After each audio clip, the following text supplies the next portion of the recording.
Good afternoon, everybody. Welcome to the Louis Centeno Show. Today is Saturday, September 12th, and today is part two of the DC fandom. And I've been looking forward towards this program ever since that it was announced that it was going to be in two parts. Obviously, we know what happened on August 22nd. It was a great. It was a tremendous show that Warner Brothers was able to put out, and I think you're gonna see many of these going forward. And I cannot wait into when this whole pandemic is gone. That how the experience is going to be once this is made for live event, meaning when the fans are able to attend. I'm curious to see because if it was big online and I believe over 22 million people tune in.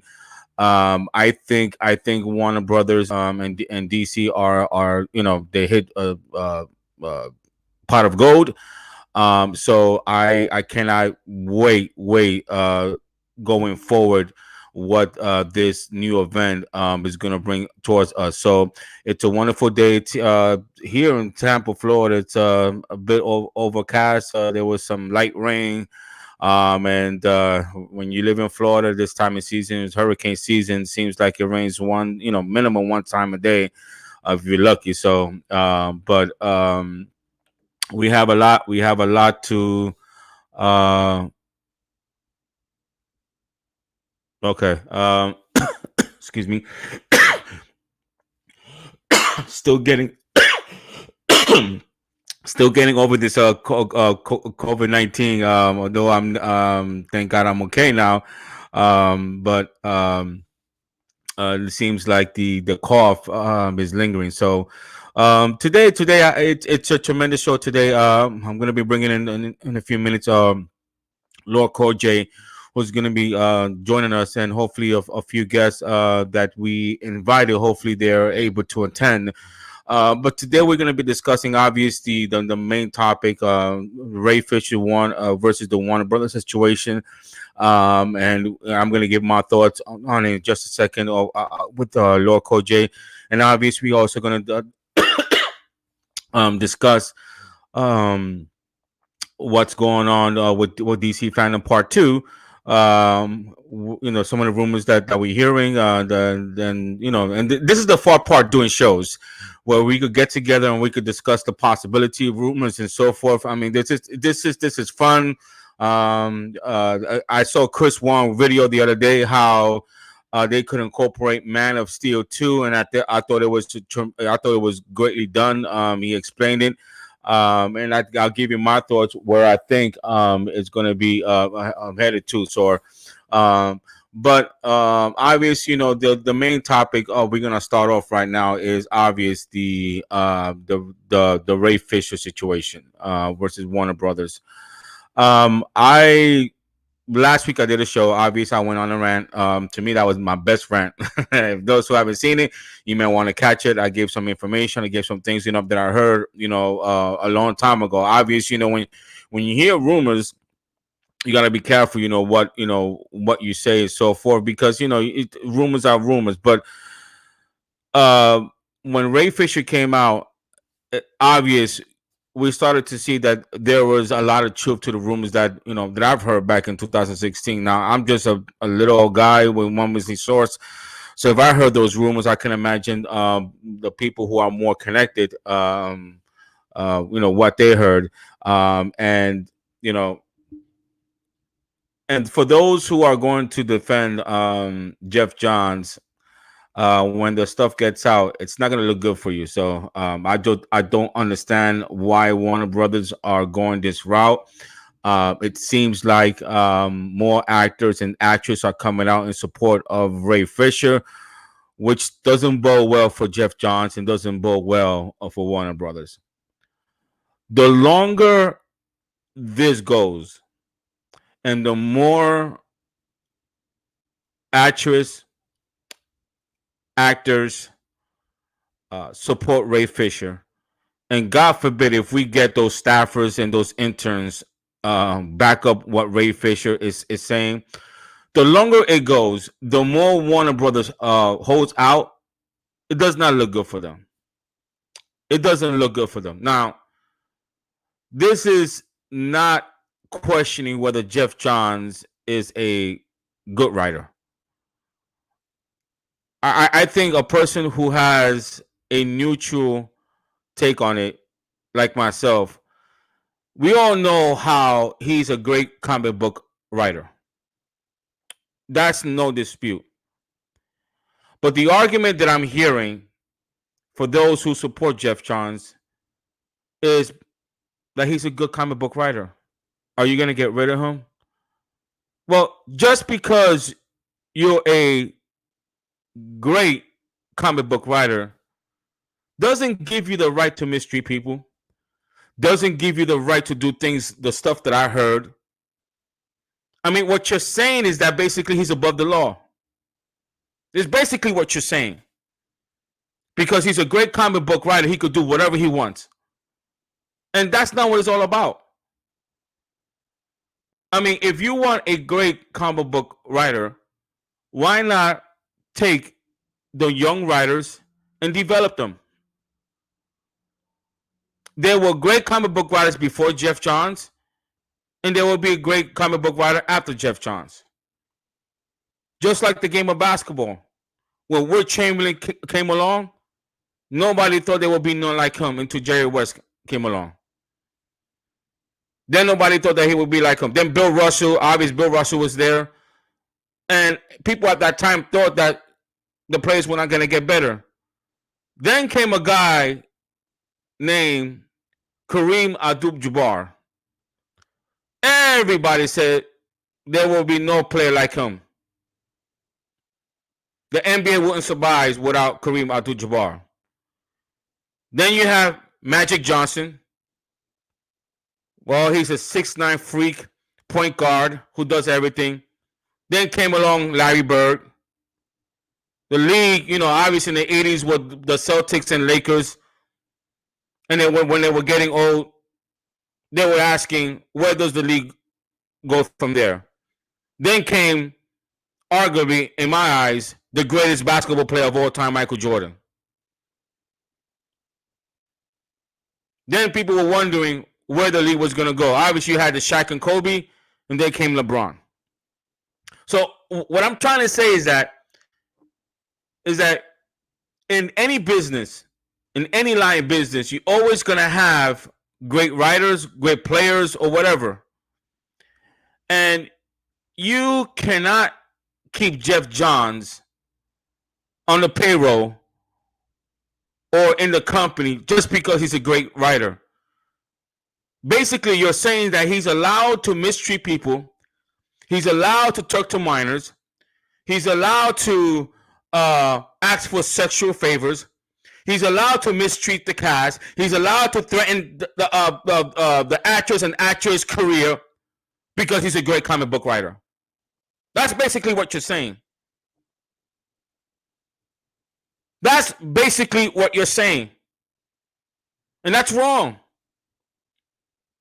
Now, if there's no proof, obvious, the man is innocent. But this is not the case here. Like I said last week, and after my show, people were starting to hear the same thing that I heard. There are proof. And when I mean proof, I'm talking about direct messages. I'm talking about text messages. I'm talking about emails. There is proof that Jeff Johns has been caught. And the evidence is so damaging that if the public were to get a hold of those direct messages, emails, texts, and not only that, eye account, witnesses of Jeff Johns mistreating the cast, the crew, the interns, the staffers.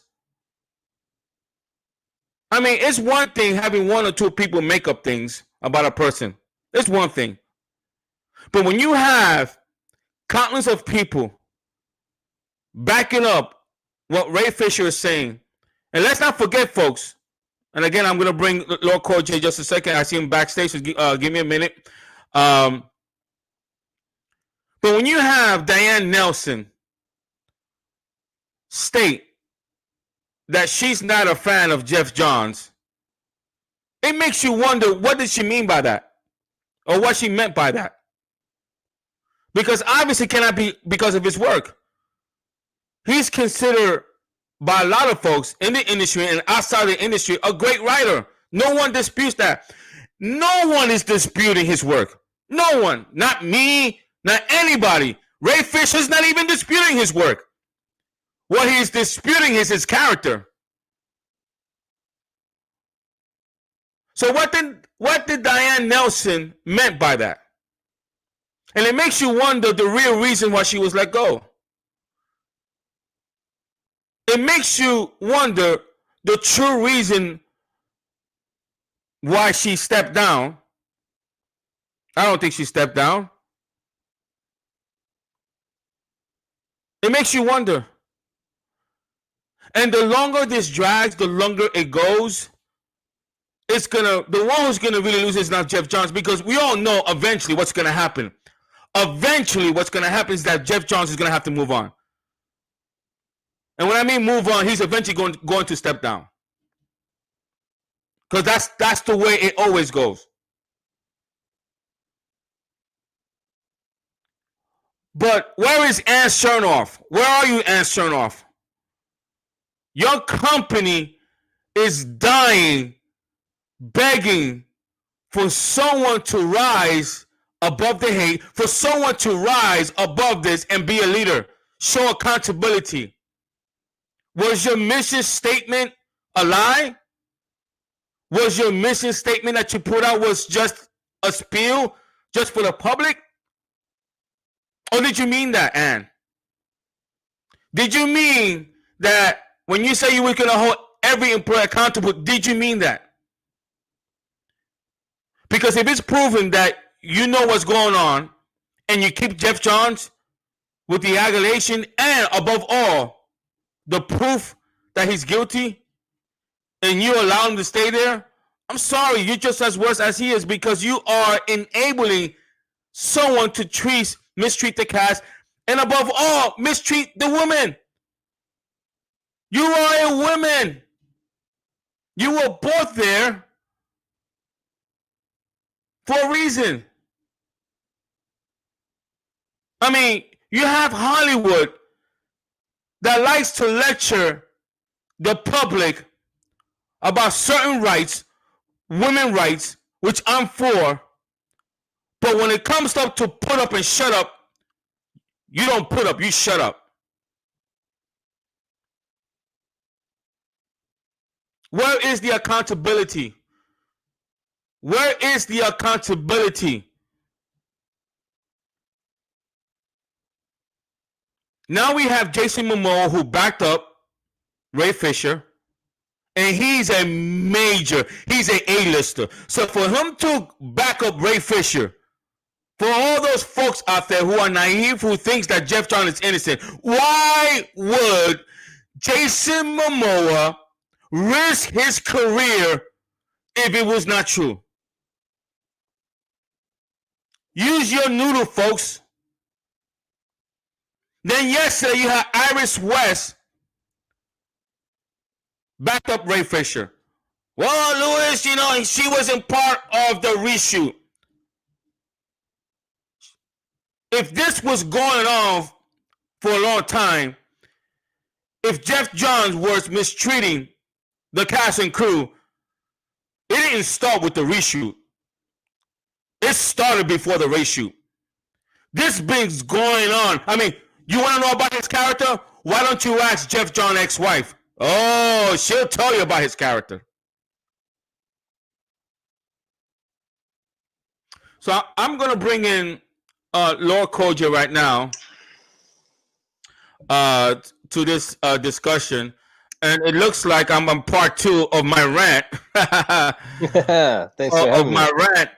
I mean, what's going through your mind as you see all this unfold, Lord Koja? I think it's good, man. It's a breath of fresh air because I've not been a fan of Jeff Johns since 2010, and that's just from back then hearing him being a dick Hmm. and his mannerisms. It's just piled up, especially with the new 52. That's when I really started to not like him, not trust him, because of how they really forced changed a lot of things and got rid of a lot of writers and only kept his storylines and all that stuff. It's just like there's this weird favoritism towards him. And like you said earlier, yeah, he's a great writer. This isn't about that. This is about character. Now, especially if we're in like we're fans of this little franchise, these stories of heroes overcoming uh, evil, overcoming bad, doing the right thing, moral driven characters, essentially whatever the story is. Um, and then you're having people who are essentially like villains in real life telling us stories about good and evil. Come on now. This I'm just not enjoying it, but I'm just glad that something's happening because a lot of times people like Jeff Johns, they just get away with it. They just keep on being on their little red carpet. So I'm just patiently waiting to hear exactly what it is that's going to finally, hopefully, get him out. Because, like you said, there's a bunch of writers. In fact, I'm a fan of Jeff Loeb and Michael Straczynski more than Jeff Johns, and they've done work for Spider-Man, Superman. Hell, Straczynski did Superman Year One or Earth One. I always mix it up, but that's the one that like Man of Steel mirrors a lot. So, like you said, he's not the only writer. Like, why is this guy so precious? I think he's been a dick, moving his way to maintain some spot with his. Because you don't really get away with mistreatment of people unless you have some power backing behind you. Exactly. Yeah. If it would have been me or you or any normal person under working under a corporation, if we would have done the same stuff he would have done, we would have been fired on the spot. Out of there. We would have been fired on the spot. And folks, again, uh, I'm old school. I always believe you're innocent until you're proven guilty. I will always believe that. I will always believe if you accuse someone of something, you have to have evidence. You have to back it up. I will always believe that. Always. But in this situation, there's evidence. There is evidence. And when I mean evidence, I'm not talking about one or two things that two people can make up. There is evidence. When I'm talking about evidence, I'm talking about direct messages. I'm talking about emails. I'm talking Hmm. about text messages.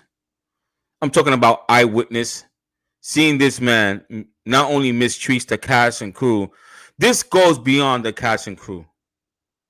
I mean, folks, think about this. If Jeff Johns have the nerves to try and brainwash a 17-year-old girl who is a minor, and for those folks who's gonna dare tell me, well, he didn't blatantly ask, stop it. Stop it. I'm a 46-year-old man, and I know I know when I say something, I know my intention. So please stop with that garbage. He wanted to course that 17-year-old at the time. Okay? Now, if you're a 17-year-old and you're being offered the world, I mean, and you got to do some pleasing. When I mean pleasing, give Mr. Jeff Johns happy ending.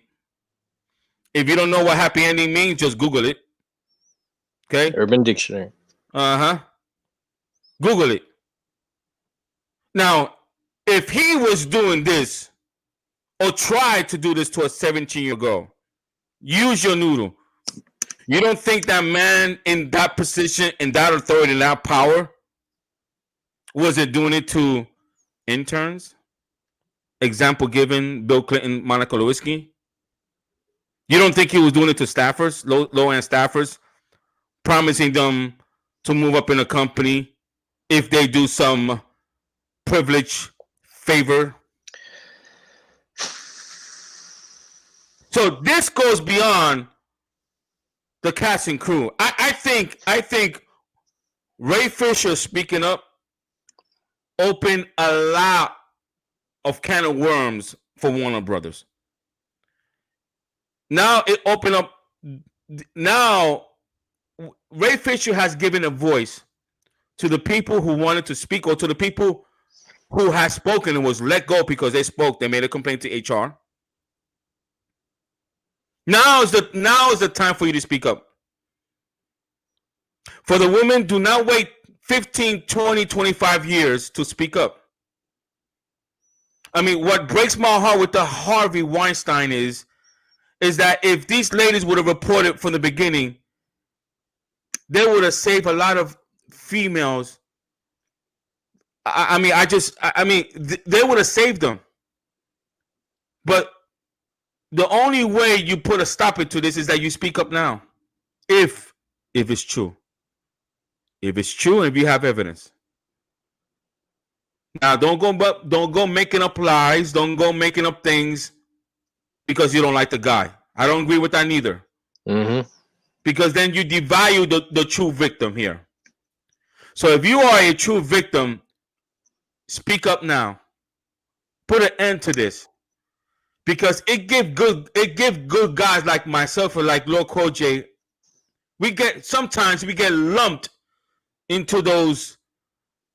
I don't even want to call them man. I call them sperm donors, is what I call them. Male. Because a true man knows how to treat a lady right. A true man knows how to value a woman. Mm-hmm. You treat a woman with respect. Otherwise, you're not a real man. Yeah, he's not. And also, men, if you've seen this happen, you speak up. Because if you also allow this,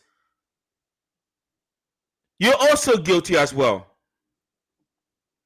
So, when Iris West, I mean, it's one thing for Jason Momoa to come out.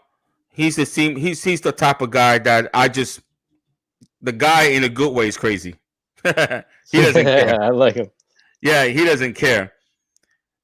But now you have a problem, Warner Brothers. Now you have Iris West, who is standing by Ray Fisher. Miss Kiersey. Mm-hmm. I like to call Someone her Iris who was West. cut from the film. Right, she was cut from the film. I know that's not her real name, but I like to call her Iris West because that's what most fans know her by, Iris West. We already love her. It's like Hulk Hogan. Nobody doesn't know him by his real name, Terry Bollea. They don't know him. They know him by his Hulk Hogan. So I'm gonna call her Iris West because she was robbed from that role. Definitely. She was robbed from that role. And until we see the Snyder Cut come out next year, I'm going to call her Iris West. And I'm sure if she hears this, I'm sure she would appreciate that because that probably was her breakout performance. So, who do you think is going to come out next? I hope it's someone big name. I hope it's someone like Ben Affleck because he was also facing other hard times around that situation, and maybe because of it, who knows? With the whole addiction, substance abuse, or whatever, with alcohol, right? I don't think the only reason that I don't think it's gonna be him for a couple of reasons. Number one, remember a long time ago he got accused of touching something. Yeah. I guess it was a whole reporter. So I don't think you're gonna see that from him. And number two, and more importantly, I don't think he wants to be involved in a drama right now. He's getting better. He just overcame alcoholism. He's in a happy place right now. He's with Anna right now, and I think Anna's gonna protect him. It's not his problem. Obvious if they come up to him and interview him, privately, I'm pretty sure, he would, he's gonna tell the truth, what he heard. But as far as publicly, I don't think it's gonna be him. I've always heard that a prominent female, it's gonna back up Ray claim. When I mean prominent female, I'm talking about the prominent female in Justice League. And to me, there's no. Well, here are the four names that are prominent female in Justice League. Number one, you have obvious Gal Gadot. Number two, Amy Adams. Number three, Diane Lane, and number four, Connie Nelson. Mm-hmm. Now, Iris West, she was in Justice League, but she's not a prominent female. So out of those four, and this is me thinking logically, and I don't know who it is. All I was just told that a prominent female will eventually come on back as Ray Fisher's claim. I don't think it's going to be Gal Gadot. I don't think it's going to be her. Although, obviously, we all heard what not Jeff Johns, but what Joss Whedon did to her, Mm-hmm. locked up, and threatened her career. Obviously, we know that. But right now, she has so much power in Hollywood that she could say this privately, and that's it. And that's, I think that's the reason why Josh Whedon hasn't gotten another role, not that I know of. So I don't think it's gonna be her. Obvious if she does come out, it's history. I mean, that's it. I don't think it's gonna be her.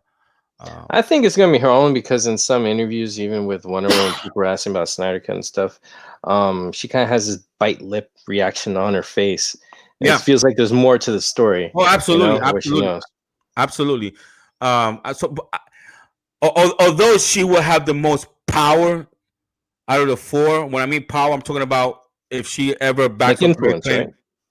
right? I don't think it's gonna be Connie Nelson. Uh, I don't think it's gonna be Connie Nelson. Amy Fisher is not on social media. I believe the one that has the most respect in Hollywood. Obvious, she has made a bunch of movies. She's she's financially set. Is Diane Lane. Mm. I think she's respect. I think she's well respected in Hollywood. She's made a ton of movies. She's worked with many different directors, actors, actresses. She worked with many writers. She worked with many people in Jeff Johns' position. So she'd be able to tell you her past experience with different people in Jeff Johns' position. And also, even if she's blacklisted, which I don't think is going to happen, but argument says if she's blacklisted, she's financially set. Mm-hmm. She's financially set. So I'm thinking, and again, I could be wrong. This is just me thinking, common sense and logically. I think it's going to be Diane Lane. Through her rep, or maybe an interview, somebody interview her, and say, yeah, unfortunately, stuff that went on Justice League with Jeff Johns, or she just could say, I stand with Ray Fisher. I think obvious Gal Gadot will have the most power, but I think although the one who has is in between, she's well known in Hollywood, she's financially set and well respected, is Diane Lane. That's what I think. What if there's a surprise? What if we both get surprised and it's like Amy Adams? That'd be interesting. If there's something else, because there's a lot we don't know. Also, yeah. Here's the thing that Warner Brothers. Here's the situation. Let's assume is any of those four. Okay. There is no one. I would say a good portion, 80 to 85%. It's not going to even question those four females. Who's going to question Gal Gadot? Say, hey, you're lying. Show me proof. You got to be a fool to do that. Who's going to question? Many fools. yeah. That's why I didn't say 100%. But I say a good majority of people is going to say, wow. They ain't going to question her. They ain't going to question Connie Nelson or Nielsen. They're not going to question Diane. Definitely not going to question Diane Lane. And Amy Adams, the sweetheart. Eric's Blake crush. Amy Adams. Who's going to question her?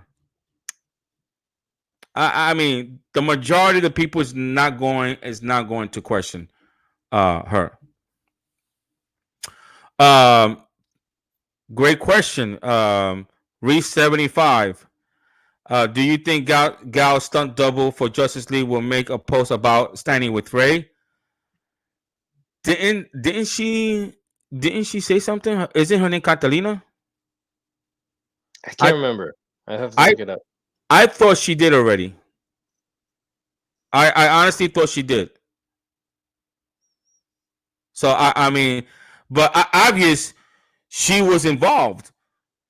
But Gal Gadot refusing to do that scene. Now, I had a lot of people saying, "Well, Lewis, what's the big deal? Doesn't actresses does movies? Doesn't actresses does sex scene nudity? Yeah, but here's the difference. They're given the script first, and they have a choice to accept it and turn it down. They have that choice. So when these actors or actresses saw the Justice League script and none of it was on there, and all of a sudden it was changed, and you're forcing them to do something that, number one, they don't agree with, number two, that they didn't sign with, you cannot change the script and ask the actor or the actresses to ask them to do something because they agree on the original script. I mean, that's the part that I'm telling people. That's the big difference. Now, for those that don't know me, I'm a religious person. I'm a minister. So if Zack Snyder asks me, example, to come on Justice League 2 and to do, to play a pastor, because a lot of a lot of his movies has some religious symbolic. If you watch Man of Steel, if you don't see that on there, then you're not paying attention. Obviously with Batman versus Superman, and I see the script, and all it says, Lewis, all you're gonna do is just give a in the funeral, give a sermon about the person, I'm gonna agree with. But if Joss Whedon comes in and changes that and asks me to curse or to do something that goes against my belief, I'm going to say, no, I'm not going to do that because that's not what I agreed to. Now, if that's just me, I mean, think common sense, folks. So, I don't get the part that people don't understand that, Coach J. I just don't get it. You're right too, because when actors are signed on to a job, they're told what they're expected to do, whether stunt and stuff or physical uh, performances, and also nudity revealed. They have either just rear nudity, like you can see their booty, or you could see full nudity, or none at all. It's like in their contract to get a deal in the beginning, and if it's something that goes against what the industry knows, if it's a known actor, and they're like known never to show nudity, then they have to honor that or ask permission ahead of time. You can't change it during the script or after they signed up for a thing. Like you can't use their likeness in that way, or you have to use body doubles or something. Which is why, like, if you see, look back when Flash was on top of her chest, the faces looked the other way. They didn't put Gal Gadot's face on the likeness, because if she definitely wasn't for that or whatever, that could be a problem. If we saw her likeness, but her face was away, it was almost like another cheap corner they took. That was disgusting. So you are right, man. When they sign on in the beginning and you change it, that's not right. Yeah, you can't do that. I mean, it's not right. It's like, if I actually let's say, Lord Koji, let's say, my show becomes famous and I get a lot of sponsors and advertisement. I hope it does, brother. Yeah, and I'm being paid, let's just say, $200,000 a year. Ooh. And then I ask you, hey, Lord, I'm going on vacation for about a month. Can you do my show for me? And I agree to pay you, let's say, $10,000. Right? You sign a contract. You start the show. Then I come to you and say, Lord, I have to change the contract from 10,000 to 5,000. I can't do that. You already signed the contract already. It's a binding legal agreement. And this is what I'm trying to explain to people. But but sometimes you can't teach them. You can't teach people who don't want to be taught. I mean, common sense doesn't apply to them. So I believe what's going to happen is that you're going to see people come out more in support of Ray Fisher, and it's just going to make Warner Brothers look bad. The more they drag this on, the worse they look. That's what I say with the Snyder Cut too. The more they drag that on, the worse it'll look. And look, they're not even the ones releasing it. It's HBO and ATT. You know, and I feel like Warner Brothers is still guilty until proven innocent because they've said a lot of things that were not true. They've avoided a lot of things. Like even before I heard you talking about Ann Sarnoff, we had that writing campaign. You know, we wrote a lot of letters. Nothing. What's going on? Are you guys just staying in your little circle, your little group, your little trifecta of people? I don't know what's going on over there. It's just that I think they are just shaken because they've ignored situations for far too long, and things are happening. And because for them to reach out to Ray Fisher saying, "Go after these two, but leave Jeff Johns alone, please," that's huge. Yeah, That's huge. yeah. Reese 75 says that that the actress for his for Iris used the I stand with Ray Fisher and Jason. So I wonder if she will be she will use the hashtag. I mean, she already did. So um uh what's up? South What's up, Cali South Cali? guy, my Nice boy. to see you, my man. I get the feeling that this is only gonna get worse for Warner Brothers. Yeah, and I Hmm. said this. I said this when things were starting to get heat up last week. And for again, guys, I want to encourage you to please watch last week's show because that is my best rant. I Dude, mean, that was fire. I had people telling me about it before you told me about yeah, it. yeah. I mean, I just that was you talking about a rant. I mean, I was pumped up. I mean, I was upset. I was angry. Uh, so I encourage you guys to watch that. But I said last week that if they don't deal with this now, if they decide to play now, they're gonna pay later. But if they pay now, pay the price, take the hit, take the hits and the heat now. Eventually, this will die down. Then they can move forward. Hmm. Only if they do the right thing. If they're looking at bottom line dollars, it's just a shame because that's not what Ann Chernoff said when she put out her mission. That's not what she said.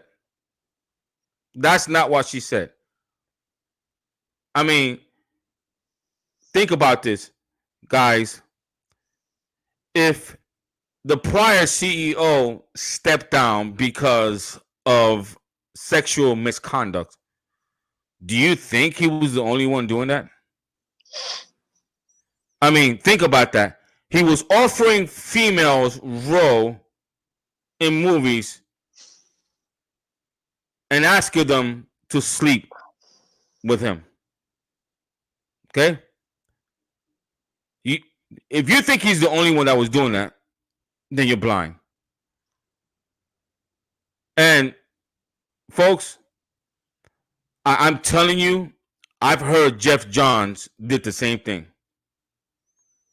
And if you don't believe me, just use common sense. Just read that direct message that 17 at the time that there's a female who put out a direct message from Twitter that she was having with Jeff Johns. Hmm. Okay, so more and more accusation are going to be made, and Warner Brothers. I mean, they listen. They know already. And this and Lord Coach, this what makes it worse.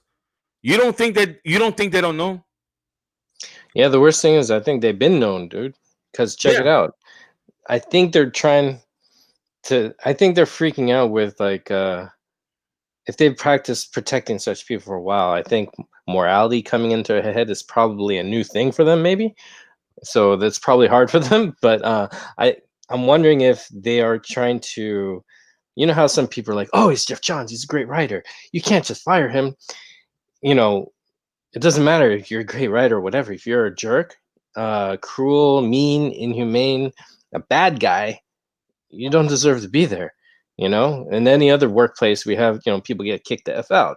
So if they're struggling, I'm wondering if the whole thing they're struggling with to keep him around is just to protect whatever projects his names are attached to, like Stargirl or Wonder Woman 84.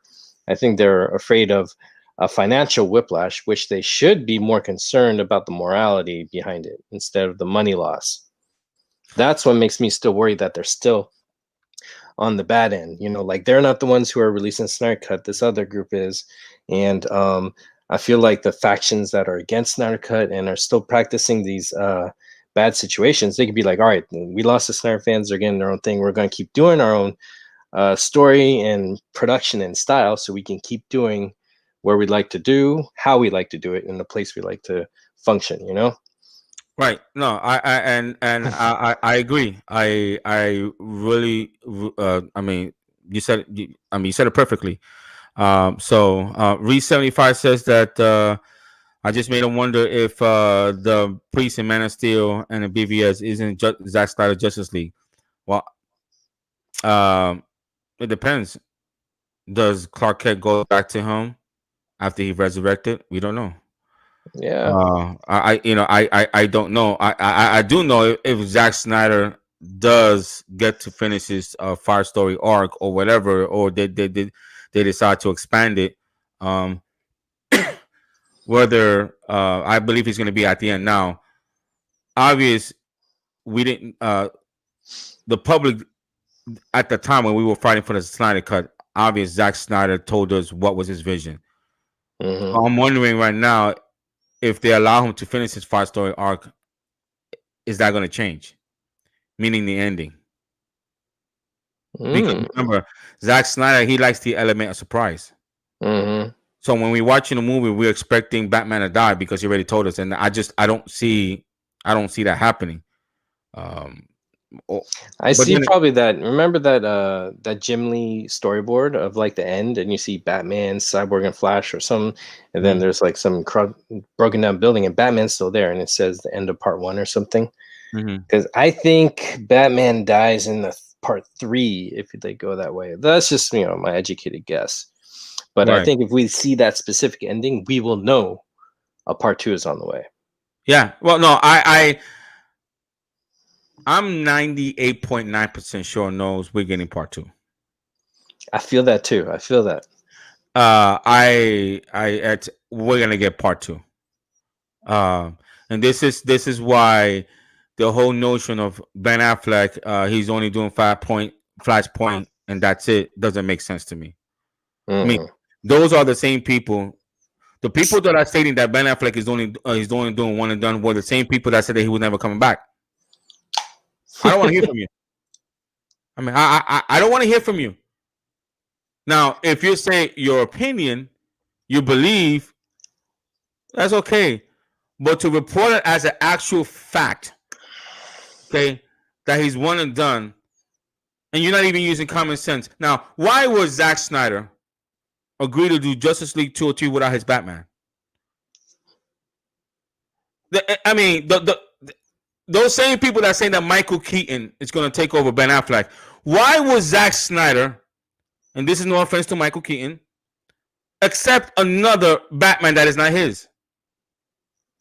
Doesn't make sense. That does the only possible way that this makes sense is that there is no Justice League Part 2, and they use Flashpoint as a reboot. If that doesn't happen, then everything that they're saying doesn't make sense. And I'm sorry, guys, but I'm going to glow a little bit. Because I said at the end of 2018 that Ben Affleck would consider coming back. You did. For all those people that like going back to my tweet for my 2 scoop that I got wrong, which I don't scoop anymore. But, the 2 scoop, obviously the first one, I feel bad. I would never do that again. I mean, my source told me don't run with it. And dummy me, I ran with it with the Matt Reeves debacle, which I regret. And I apologize. And that was on me because he told me, he did hear rumblings, but it wasn't confirmed. not to run with it, keep my mouth shut. And this is a classic case that I try to be first instead of being accurate, and I paid the price for it. Hey, live and Uh, learn, you know. yeah, yeah. I will never do that again. And then the second one, obviously, San Diego Comic Con. Although in 2018, Fiona was expecting an announcement. Now she was close with Zack Snyder. So the same thing that she probably heard, and she probably heard it from the man himself. I mean, I don't know.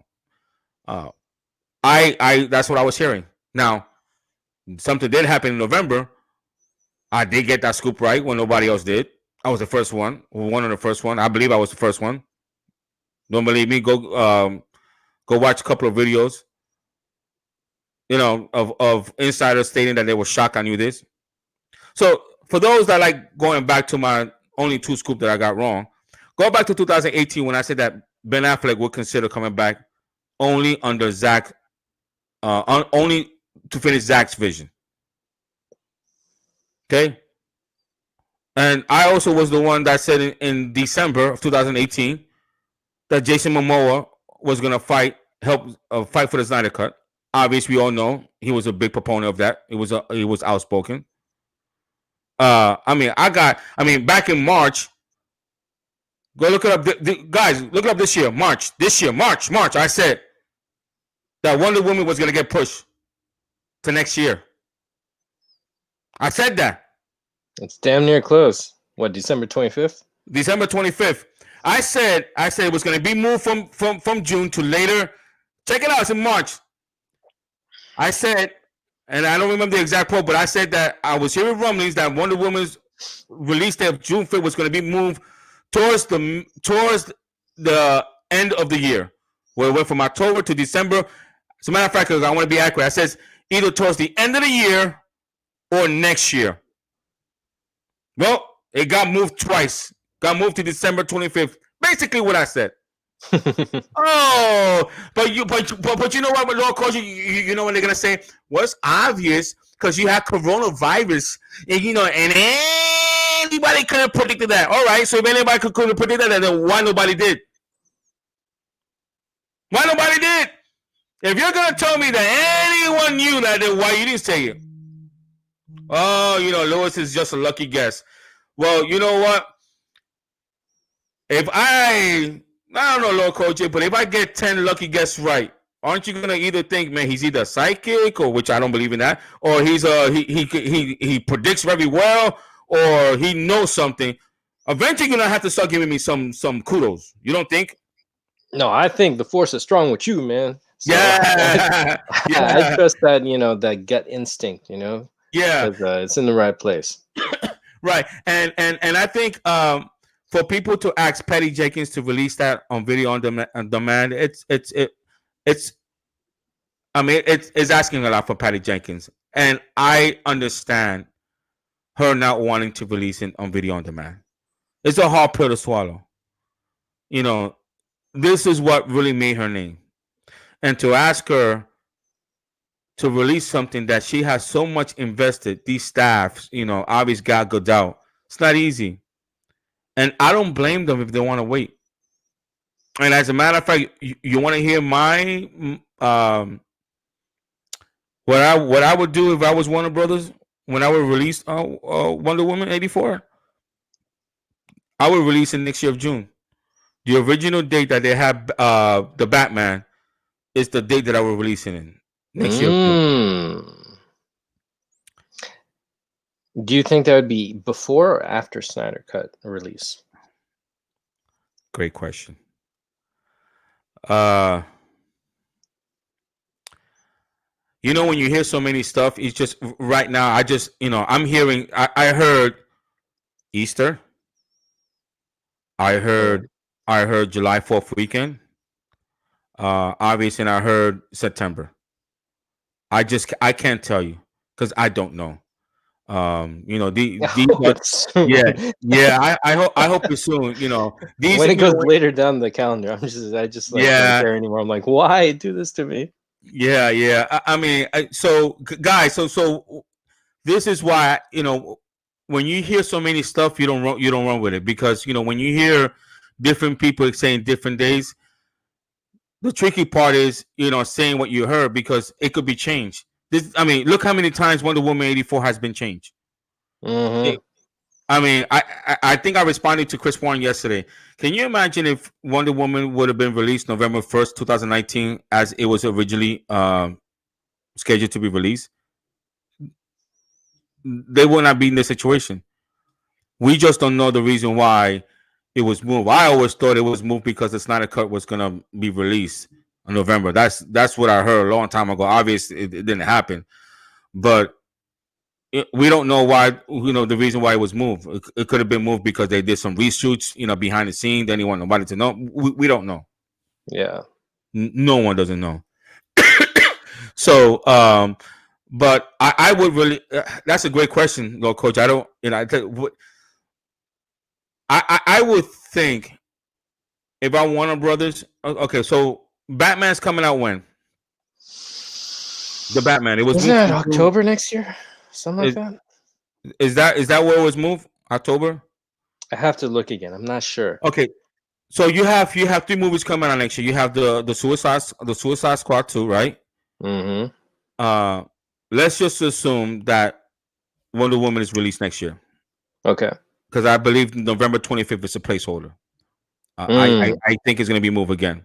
I mean, that's what I heard back in March. The Batman, October 1st, 2021. There you go. Okay. If you're asking me what makes the best business sense to release the Snyder Cut, not what I want as a fan. Obviously, as a fan, I want it January 1st. So let's get that clear. As a fan, January 1st, that's That's where I better than want it. mine. I want February 14th, Right. but go on. But right now, let's put on our CEO cap. Okay. You want everyone to pay attention to the Snyder Cut. You don't want the Snyder Cut to take money away from the Suicide Squad, from the Batman, and from Wonder Woman 84. So that's what I think is going to be moved. Mm. So to me, if I was the CEO, I probably will release the Snyder Cut in November. Because you're not gonna have Suicide Squad, you're not gonna have the Batman, you're not gonna have Wonder Woman 84. That's what I would do if I was the CEO. If I wanted to make money, I wanted to milk this, I would do it next year November. That's the CEO. Now, as a fan, January 1st. January 1st, I want it there as a fan. So that's me. What I would do if I was Warner Brothers, to be honest with you, and AT&T and Warner Media, because I want, you don't want Snyder Cut close with with any of those three movies. You don't want those movies, taking the spotlight from each other. That's just me. No, I Obvious. think you're right. Yeah, you think so? Yeah, I think so. That's why I also, in the same way, for that same reasons, I think they should release it first. Because then when people are in that euphoria of being high and happy as a fan, happy high, natural high, okay?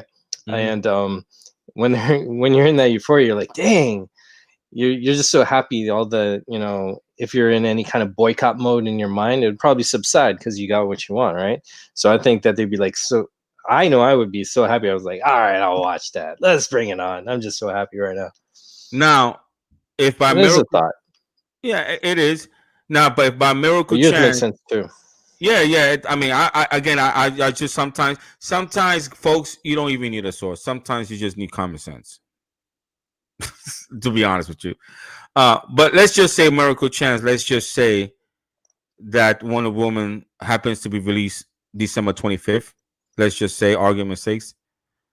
Mm-hmm. Then I think the perfect spot for the Snyder Cut will be June. That would be the Dope. perfect spot.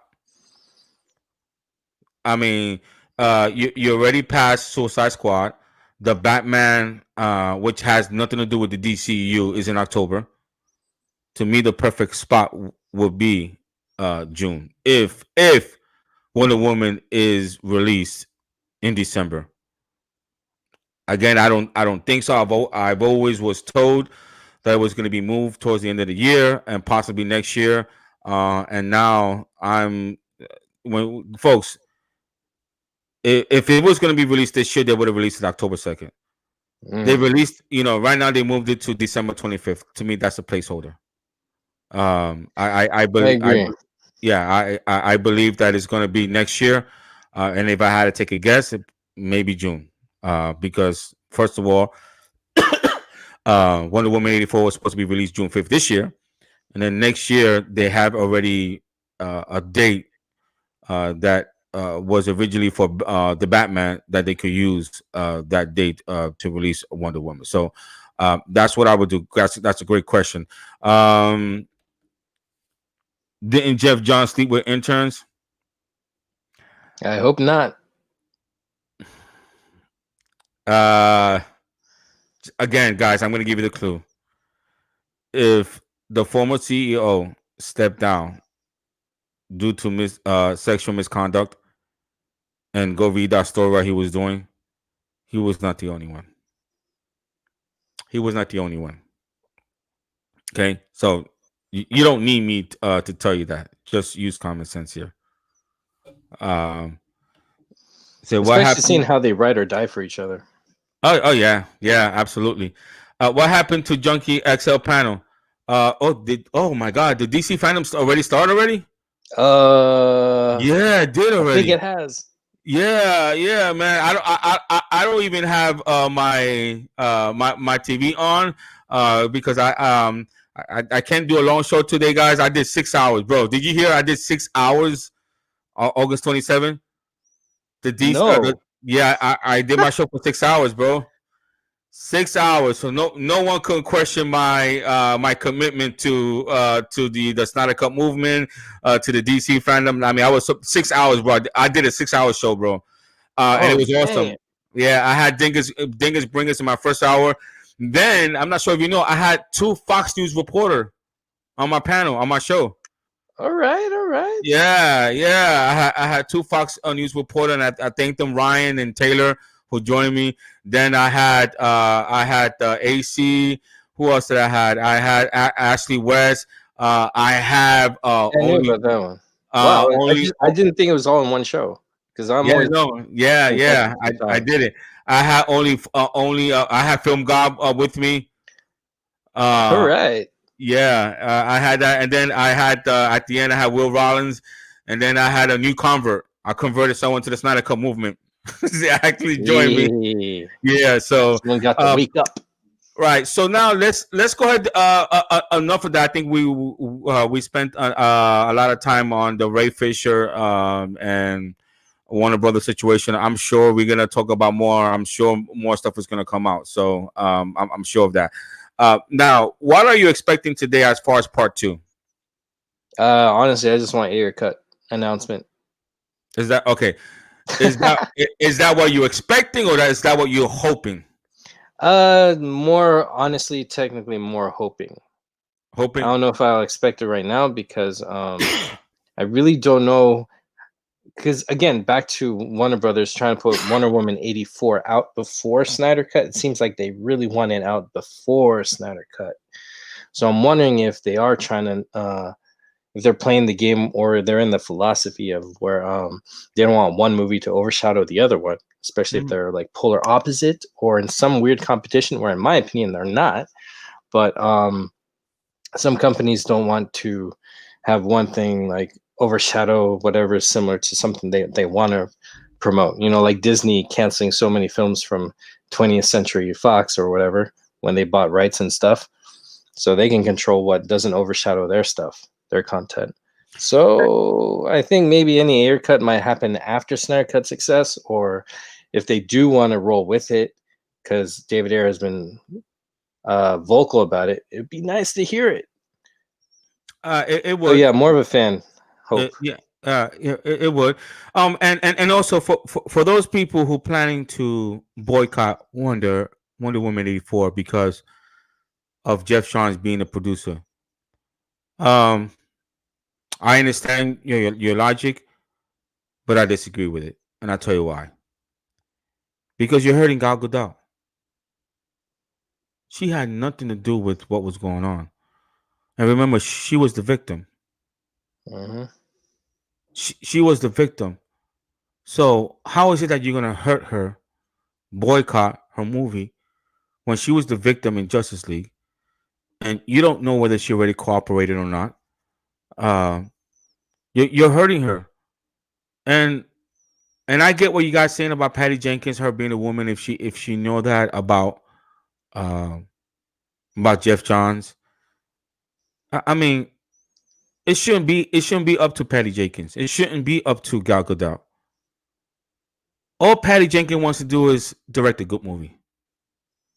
That's all. That's all. You know, it's the same. It's the same reason why people always ask, why did Michael Jordan uh, didn't speak up for social issues?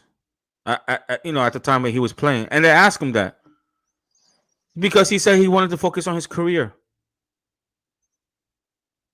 I mean, is he not he allowed to focus on his own career? You have a successful black man who's right now is $1 billion. He's worth $1 billion. Okay, and if he would have got involved in the political scene when he was playing, you don't know how it would affect his game. He would not be able to build up his brand. I mean, there's an old saying, guys, and it's true. It's true to today, and it's even a biblical. It's even in the Bible. Okay, I'm pretty sure even you probably heard of this, Mr. Lord Koj.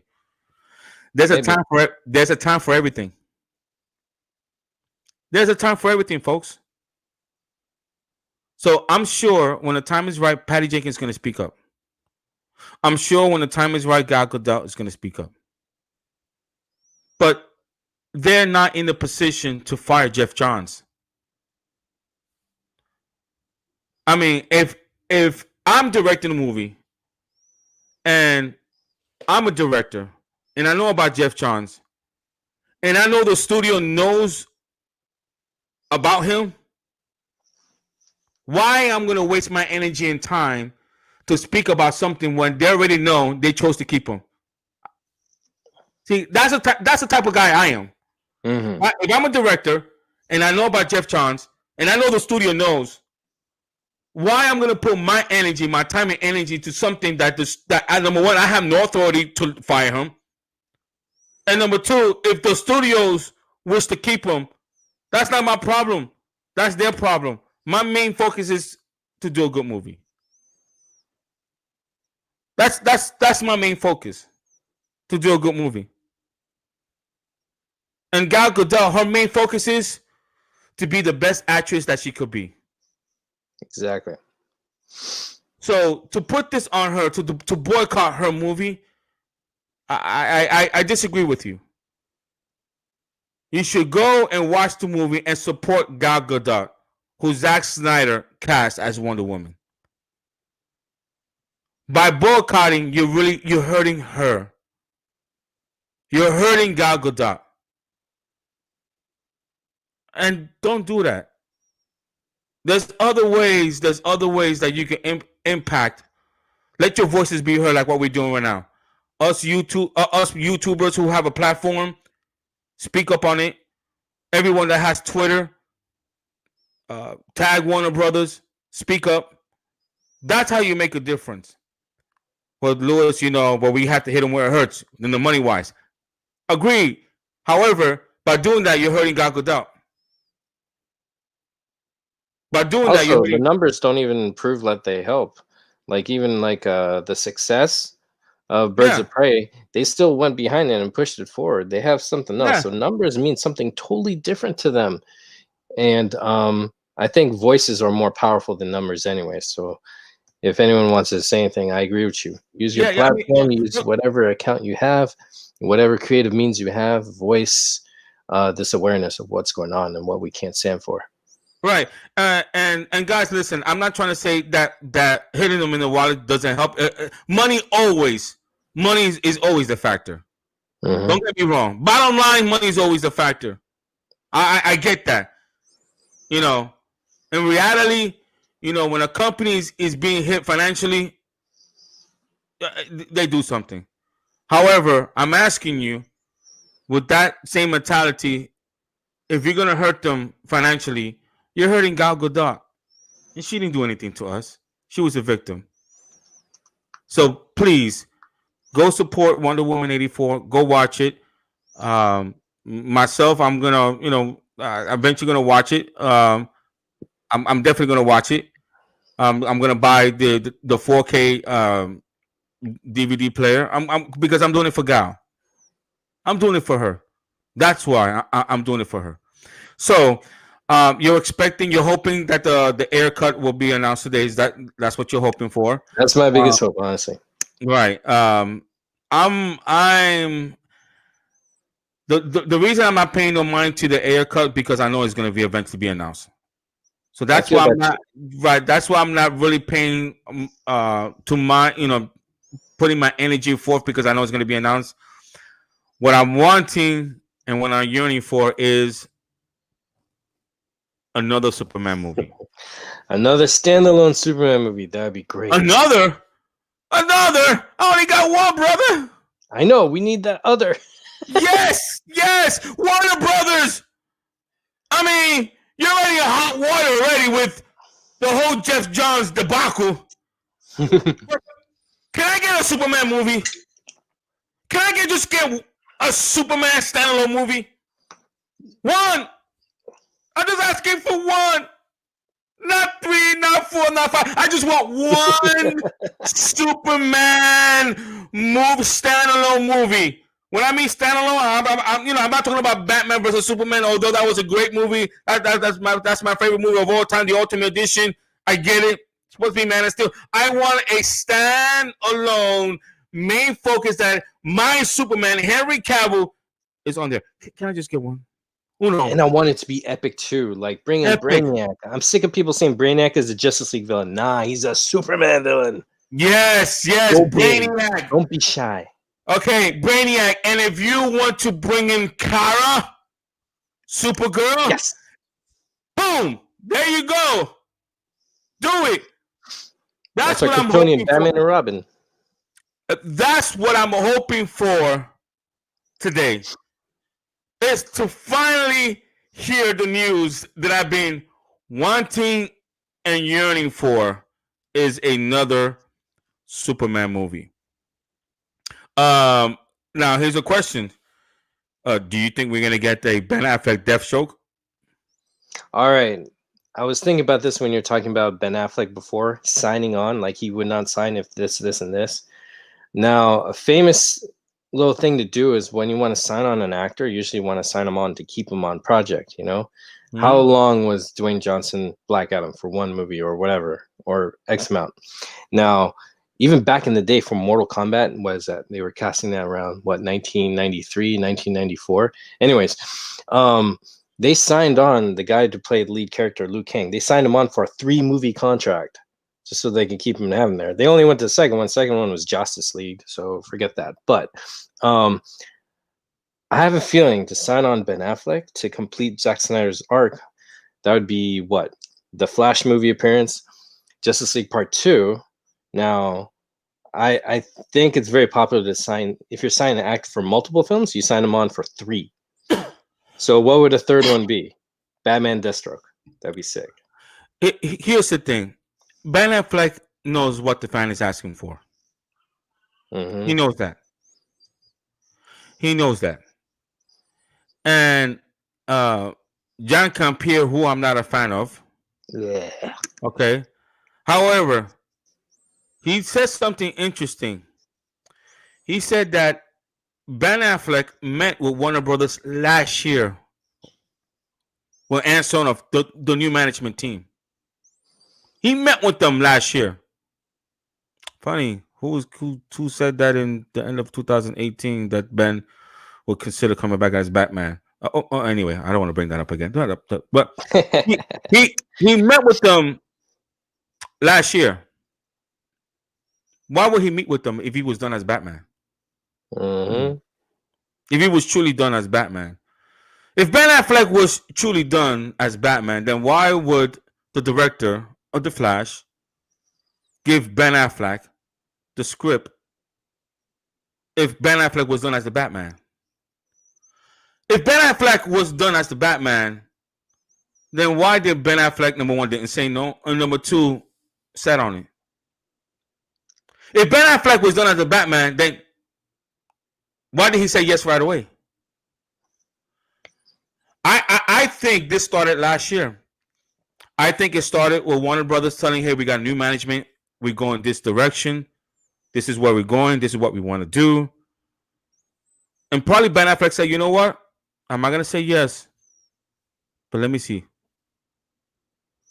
And once he started seeing that the new team are allowing directors to direct their movie, I think when Ben knew that Zach got the okay to release his Snyder Cut, I think Ben said, "You know what?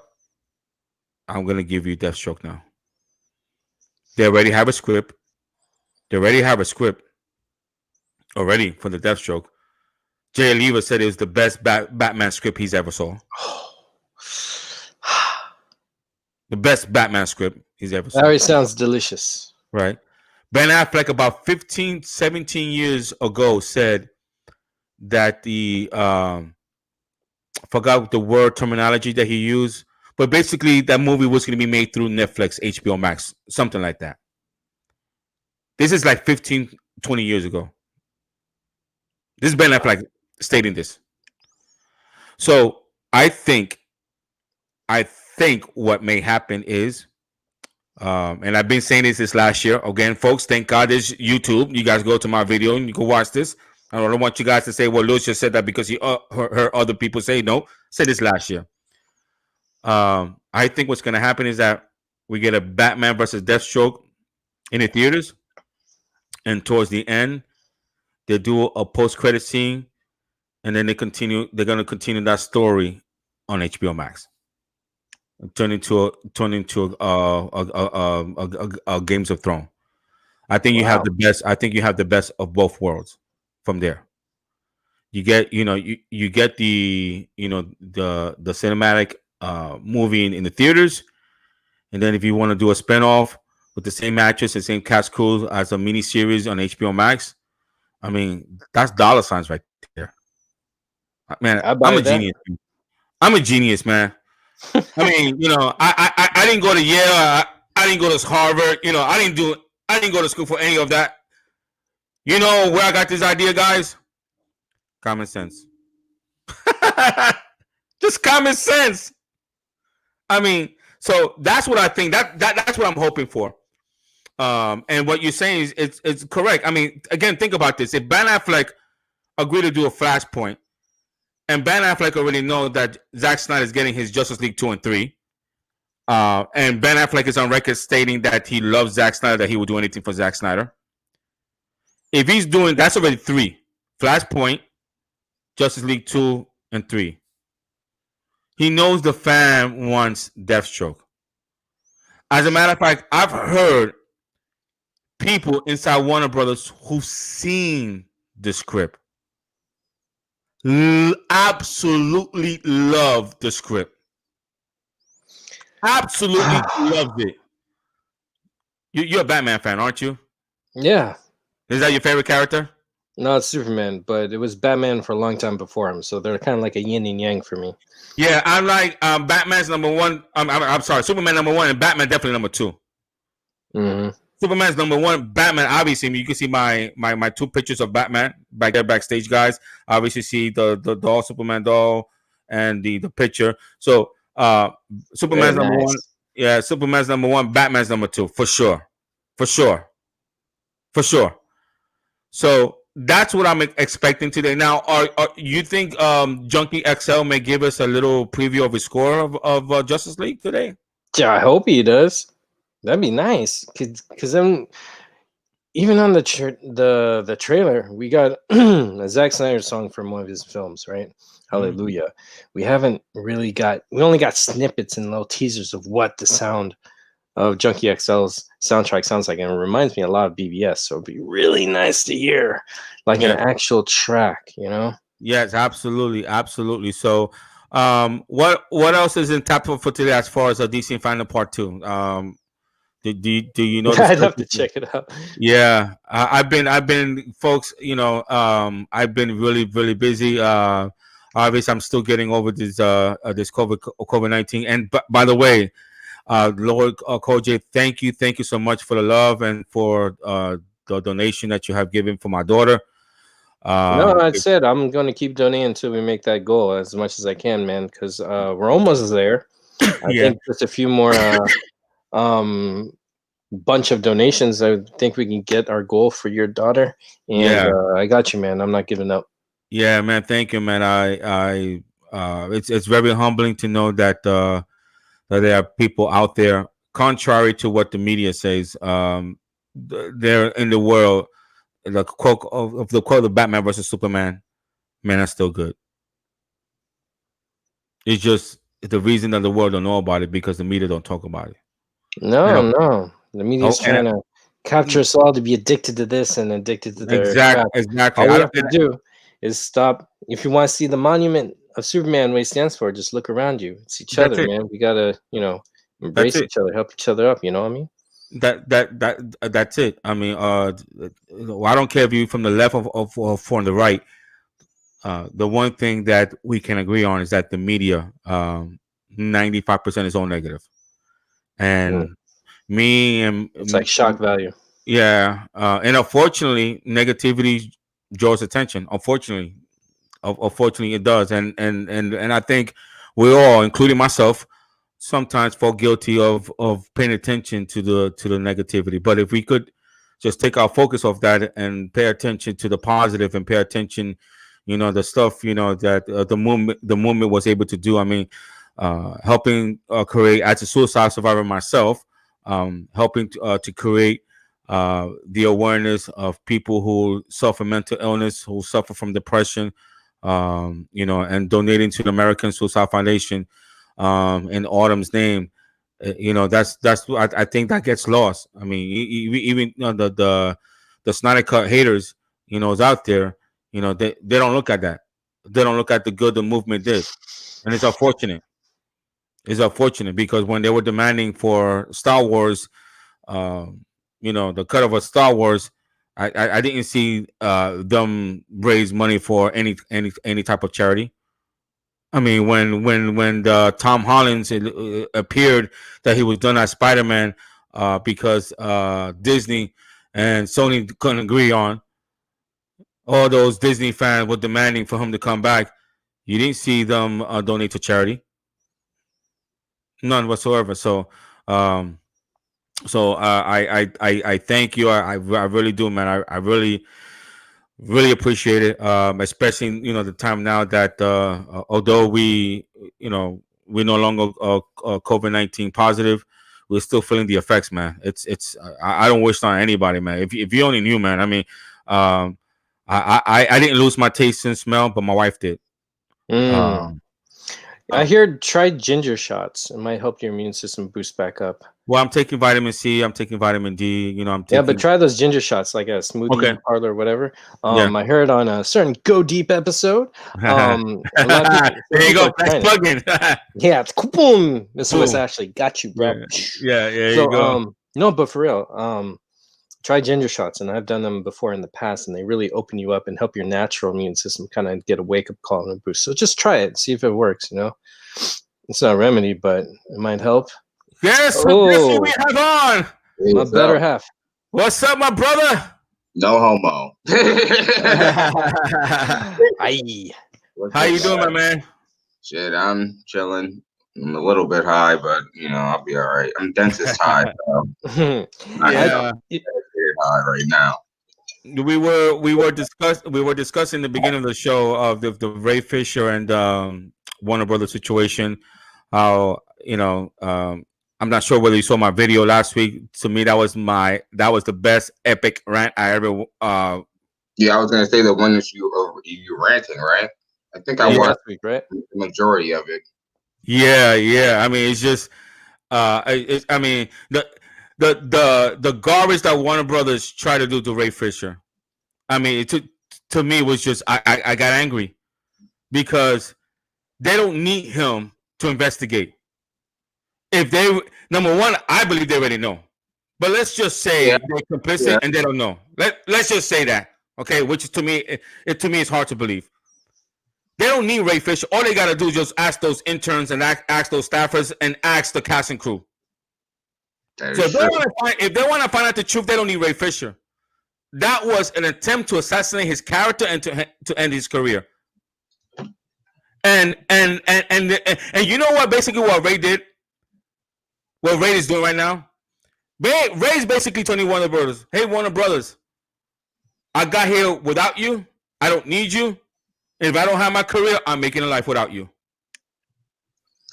It doesn't actually seem like he cares that. He doesn't. And I wouldn't even. And people keep making this whole thing about his career, like his whole career. Like, to be honest, like I don't think WB's at the point where they can even, like, end the actor's career or blackball an actor long enough to, and even a new actor.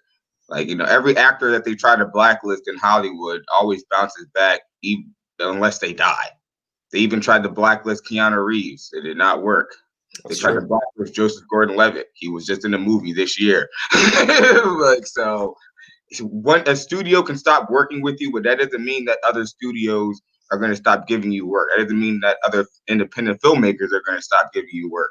It's not like how it is in the past. So WB can feel like they can maybe end his career on their end by not giving him any more roles, but WB doesn't run Hollywood. You feel me? There's tons of places Ray Fisher can go and continue to be in movies, continue to get work. So they can't even really use that against him in a realistic way, I think. Like, because if people like Mel Gibson can bounce back, then Ray Fisher will be all right. but here's the thing. Let's just say argument's sake. Let's just say argument's sake. He's blacklisted. Okay. You could tell Ray Fisher cares about people. He loves helping people. And I said this on my show last week. Okay. I mean, he seems like the type of guy that he would say, you know what? You want to blacklist me, Warner Brothers? Hollywood don't want to give me a job? Not a problem. I'll just run for Congress. I'll run for Senate. Because he seems like the type of person that he wants to help people. He wants to make a difference. He seems like a type of person that whatever he puts his mind into it, he'll accomplish. And you could tell that he's genuine, that he loves to help people, that he's very and you know what? And again, I said this in the beginning. I don't care if you're a Republican, if you're a Democrat. One thing that what we do need, we could agree on, what Washington needs is men of morals, men of character, and Ray Fisher has that. Fisher, I think we could agree on that. Yeah. That he's a man of character. He loves to help people. We could agree or disagree on maybe policy and all that stuff. And that's okay. That's life. I'm not going to always agree with you. You're not going to always agree with me. But one thing I would agree with, if I see my brother down, I'm going to help him out, regardless of where we come from. So he seems like that type of person. So this is what I was saying, that Warner Brothers messing with the wrong guy, because he's gonna let the truth out, whether you like it or not. He's going. I'm telling you, he seems like a person that when he puts his mind to something, he's gonna win. And I'm not gonna bet against Ray Fisher. It looks like to me that WB doesn't really have an idea of what they're doing, and on top of that, it just comes off to be, in my opinion, it doesn't really even seem like Ray Fisher is doing anything special. It just seems like that's who he is as a person. It doesn't seem like going out of his way. Like, a lot of people actually don't know that, Ray Fisher was actually raised in New Jersey. Like, and a lot of East Coast people are like that. You feel what I mean? A lot of East Coast people, especially specifically the far East people, they don't care about, like, you feel me, corporate interest, or like, like, you feel me, towing the corporate line, or, you feel me, sucking up the people. They just, and no offense to people from California, but hey, say that's more of a California thing. No, I was about to say that's a West Coast vibe. That's why that's exactly. A lot of us are pushovers, unfortunately. On the West Coast move like that. People on the East Coast, they don't play those type of games. You feel what I mean? And Ray Fisher just comes off just like one of those dudes. He may come off like a very well-spoken dude, a dude that knows how to carry himself well. Maybe because of that, people might think that he's a pushover or something, but clearly he's not, because he has this big, corporation studio, breathing down his neck over this situation, and he's not folding whatsoever. like you said, he can be playing his whole game through public relations and all that, setting statements through, you feel what I mean, articles and trades and everything, but he's choosing not to. He's choosing to directly, engage with the people and let them know what the situation is. Like, you feel me? And he's pretty much giving us, regular updates at this point. Like, and to be honest, most people wouldn't do that. They would take the regular, the regular PR direction of handling this situation. And that's what I think it just comes down to, that WB wasn't really prepared for dealing with a person like this. Not only that, it also has to play to the fact that he's also a young actor too, and he doesn't really have to play by the rules of other actors. He just doesn't. Like people compare him to the rest of the Justice League, but the rest of the Justice League may be making millions in their own way, but they also have their own, their own strings tied to them. There's reasons why they can't do certain things. They can't say certain things. Like Henry Cavill's doing Witcher and he's trying to get Superman. You feel what I mean? Gal Gadot is a big star in herself. So, same thing with Ben Affleck, same thing with Jason Momoa and all that. So they just can't be running around here, you feel what I mean, talking about fuck WB, fuck Jeff Johns, just saying whatever they want off the cuff, because these people got contracts in play, way more contracts than Ray Fisher probably has right now. Like, not to say they don't feel some type of way about the situation, but these are seasoned actors that's been in the industry for a while, so they have things that in play. You feel me? It's like they can't say something until something is finished, done, or is released or something. Then after they can. Like Ray Fisher, where he's just got in the industry, at least on the Hollywood side. He probably has a fresh team, a fresh outlook on things. He's probably not tied down by a bunch of projects and a bunch of contracts. He just probably isn't, and not because, you feel me, he's not doing his thing, but because he hasn't been, in Hollywood acting for that long. So he has a lot more freedom to maneuver, and get these things off his chest. And I feel like he's using it wisely. That's what I think. Like, because one thing WB can't do, they can't be honest, because they're a studio and they have to protect their interests, that in the best way they can, even if that involves lying through their teeth all the way through. They just have to. So Ray Fisher is using that to his advantage, because WB is not going to come out and just be honest and try to use that to combat what Ray Fisher is saying. They're gonna just damage control all the way through. Every time Ray Fisher knocks another blow out of them, they're gonna assess the situation and see what they can save before the next blow, and then keep doing that. And to your point, I was born and raised in Brooklyn, New York. And what you just said about what you just said about East Coast is exactly how I feel. And I'm talking, and I know I don't want to say 100%, but I get the mindset, the mentality of Ray Fisher. That's what I said in the beginning, that Ray Fisher is basically telling brother, hey, I ain't your slave. I got this far without you, and I make it without you. He don't care. I mean, these people, I've seen it on the face of people before. Right, I mean, and they don't care. I mean, they don't know the environment we come from. If I was to take those California executive, who live under the palm trees, and take them to the hood and let them put a studio there, I guarantee you they'll have like 20, 30 security guards. See, not me. I was born and raised in 490 Williams Avenue, Brooklyn, New York.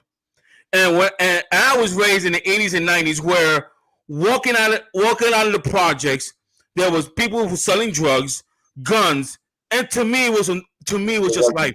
I was not scared, because I was raised in that mentality. I was raised not only to look what's behind you, but to have two eyes behind your back. Always be aware of your surroundings. Always be aware. So, and some of the things I think is just common sense, because college degree can't teach common sense. You have people with Yale, with Stanford. I mean, who went to Yale, Stanford, and they may be college smart, but they're not common sense smart, if you get what I'm saying. So that's what I said last week, that they picked the wrong person. They picked the wrong guy to mess with, because he don't care. He does not care. Yeah. And like they did. No, no, and trust me, Not, guys. not only does he not care, he's definitely not a stupid guy. Oh no, Definitely absolutely. not a stupid guy Yeah, he like that. wouldn't fight this hard if he was wrong. He's clearly very smart, and the reason why I know he's smart is and another reason why I know for a fact he's smart is because people are noticing it, and they're trying to downplay the moves he's making by trying to compare him to Kanye West and everything, which in itself is low key racist. But we can get into that on another day because you're trying to say that he's crazy and comparing him to another black guy that you think is crazy. But all right, you feel me? So now it's Kanye's becoming the stereotype for great crazy black people. I know where you're going with this, brother, and I'm 100% with you, bro. Said that was going to happen anyway. People said that was going to happen like 5-10 years ago. That eventually Kanye was going to become the stereotype for crazy black people. But anyway, like this guy, he's clearly not a dumbass, and the way he's coming about it is not emotional.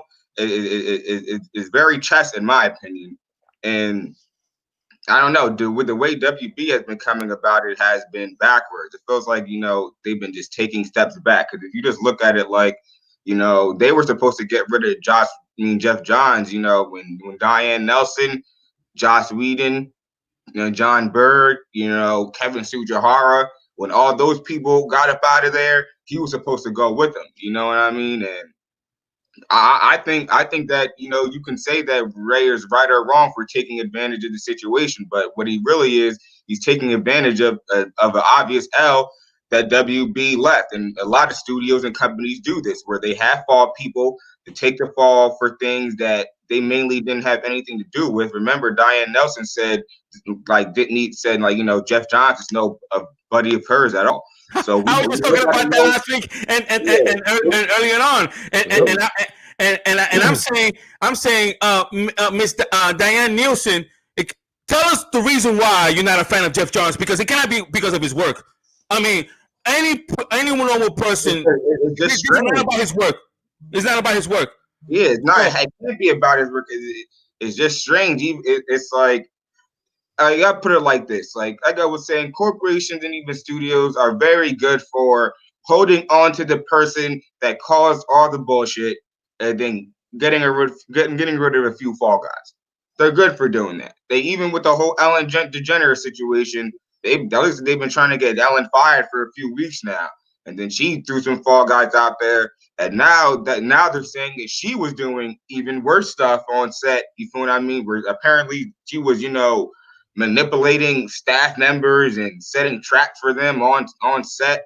You feel what I mean? And if you got caught, you would get fired. Like she was doing all this weird stuff, but they still have her here. And it could be the same thing with Jeff Johns, where they felt like, well, we fired enough people that we probably weren't going to hold on to anyway. We'll just protect Jeff Johns. You feel me? Because he's tied up in most projects. But Jeff Johns is probably deeply involved. He's probably the most deeply involved in it. He is. The more this comes back is that people aren't bringing up John Berg or Joss Whedon. Yeah, Joss Whedon came to do the reshoot, but it always goes back to Jeff Johns. And Absolutely. Yeah, and it's like, and another thing that annoys a lot of people is that at first, when Jeff Johns did get his position, people were calling him out. People didn't even want to acknowledge that Jeff Johns was the one running the DC Films division. Even the comic book heads didn't even want to accept it. It's like they were lying, like they didn't want us to be like, oh, what are you talking about? Jeff Johns doesn't have that much power. He's just a writer. It's like, what are you talking about? He's literally the head of DC Comics. He's the president of DC Films. He's the CCO of DC Comics too. Like he had all three highest positions all at once. And then literally during that time, you had people telling me and other people like, oh, Jeff Johns doesn't even have that much power. What is he doing? What could he possibly doing that could be affecting the DC Films? Like, I don't know. Everything. He has all the fucking power up until fucking Justice League came out. And Yeah. It was really people in the Snyder Cut movement and DC fans that were choosing to pay close attention that were calling this shit out. Like nobody else was really, and even after he got fired, people were still like, oh, well, he wasn't really doing anything. Like, what are you talking about? They just fired him from 3 of the highest positions at DC. What are you talking about? Like he was. This is why I don't blame Ray Fisher, and again, maybe it's because I'm from the East Coast, but this is why I don't blame Ray Fisher.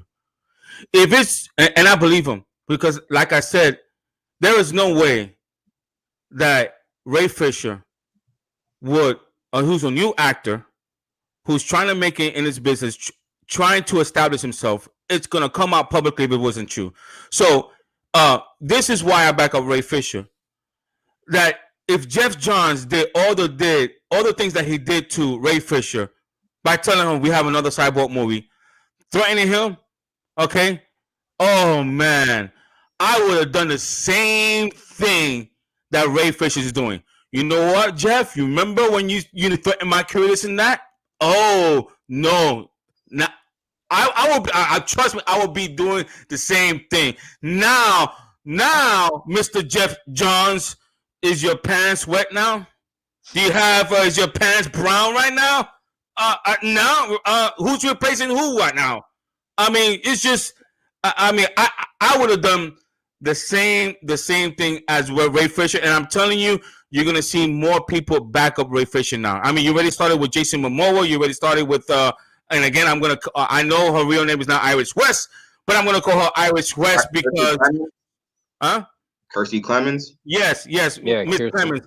The reason I'm calling her Iris West is because Jeff Johns robbed her of her moment. She worked hard for the to be in that movie with this guy Ezra Miller. Okay, so I think once the Snyder Cut is released, you're gonna see a lot of people reestablish. I agree with you that Ray Fisher is probably fine right now. She's a good actress. Like, like the one thing that always irked me about them taking her out the movie specifically for her to play a role within one of the Flash characters, Iris West, is that it's not like she was just like a mid-level actor or just a decent actress, I should say. She's actually a really good actress, and she actually is literally like one of the up and coming like Black actresses that's actually good right now in Hollywood. And you feel me? I'm just like, they did that a lot with a lot of other actors too. So it's like, they also had the dude who played Adam in there, and he's supposed to be a big actor in China, and they cut him. So it's just very strange. I'm like, you didn't think that y'all could use her at all? Like, you feel me? It's just Kirstie Clemens. You feel me? Like, like what the, like, trust me, she's big. Here's a question. Do you feel Jason Momoa post to Ray was to test his loyalty? The haters say, why didn't Momoa post this picture on his main Instagram page and not his Instagram in the last 24 hours? Okay, guys. Again, let's think logically here. I don't get I'm going to use you, right? Let's just say my boy Parademon. Same situation, right? I'm giving him space. He's speaking out. I think he's doing a good job. But if I see the studios going to try to attack my friend and try to assassinate his career, his character, I'm like, no. Now I jump in now. He could have done this early on, but at the time, Ray was doing fine. Notice when the people, actress and actress, started to come out. They came out when they saw the studio try to attack his character, basically calling him a liar. And to me, that's where I draw the line. Yeah. So that's where I draw the line. Especially in a situation where people clearly know what happened in this situation. People know what happened, and I think a lot of people know as far as the industry.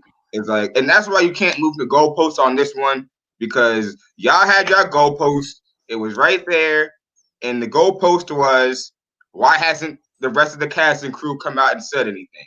Even though the people in the cast and crew have already came out and cursed out Jeff Johns, cursed the name of Jeff Johns, said fuck Jeff Johns. They've deleted it and taken it off the internet now. But yeah, that's already happened years ago. But anyway, now that cast members are actually coming out, and not only cast members, but other people that have worked on Zack Snyder films before and upcoming films, I really don't have anything to say, because that pretty much just proves that, yeah, people involved in this situation are at least five Kevin Bacons away from the situation, know what the fuck happened. You feel me? Jason Momoa said something. He knows what happened. He was there. Kiersey Clemens came out, said something. She didn't post that on her story from what I seen. She posted on her timeline. She was there. Yeah. There's also an actress. There was also two actresses that were we're just gonna say, had smaller roles in Justice League that also came out and supported Ray Fisher. There was also an actress that's in Army of the Dead that came out and supported Ray Fisher. So she may not have been there, but she worked closely with Zack Snyder, I'm assuming, and the people that he works with. So she may even know what the fuck is going on with this situation. There's even that director who did that short film Hair that was actually started as a Kickstarter that won an Oscar. He even backed up Ray Fisher. There's even didn't Craig Enos call Jeff Johns the scum of the earth like a few years ago? Yeah. So There's a reason calling a random comic book guy scum of the earth, but he doesn't know anything. Like even Clay. That's the stuff I've been hearing about Jeff Johns over the years since like 2010. Like from a comic book thing. Jeff Johns a scumbag. Nah, he didn't even call him a scumbag. He called him scum of the earth. That's worse than a scumbag. You feel me? So that's a huge title you don't want. Yeah, absolutely. So this is you don't need to be saying nothing like that. He's not a dude in the industry that's always online talking. You feel me? Like a real celebrity. Like, dude, he's a photographer. Well, and he directs too. But he randomly just calls this dude scum of the earth, and we're just supposed to chalk that up as a coincidence. Y'all want us to chalk up all these things as coincidences, and y'all been asking us to do this for years, and we're not doing it. And y'all still want us to do it. Y'all even moving the goalpost on people supporting Ray Fisher. Jason Momoa, Kiersey Clemens, and others have already come out and backed it. And more people may even come out and back them still. And y'all still moving the goalpost. So at this point, it seems like y'all don't even believe the whole situation involving the Snyder Cut or even Justice League. Because if I don't see how y'all can believe that Zack Snyder can be done so dirty. He was obviously done dirty in a very unprofessional way, and they pretty much come out and admitted it at this point. You feel me? Like they've even already said that Zack Snyder wasn't going to step away from the film, that they purposely pushed him out while he was mourning for his daughter, that he was supposed to come back and finish the film, and Jeff Johns did not let him come back, and they pushed him out and brought on Joss Whedon's whack ass. So they already said this shit. So how are you going to accept that and then say that, Ray Fisher was bullshit? It makes no sense. Ray Fisher ball cog in this whole situation. Y'all trying to make it seem like Ray Fisher had his own situation, and then it's just everything else over here. Like, nah, Ray Fisher is a part of this whole thing. There's a whole bigger thing going on. Ray Fisher's no disrespect to him or anything to make it downplay him, but he's only one cog in this whole fucked up debacle. He is. Yeah, absolutely, and that's what I said. Last week, that Warner Brothers doesn't really need Ray Fisher because they can ask the crew, the cast and crew, and if you want to go deeper, go ask. Here's Warner Brothers. I'm gonna give you a clue. Those staffers and those interns that Joss Whedon, Jeff Johns let go. 2017 during the reshoots. 2017 during the reshoots, that he let them go. Go reach out to them and go ask them, why do you think they will let go? Now, if I, just a small guy, heard those rumors, you don't think Warner Brothers has heard those same rumors as well? Exactly.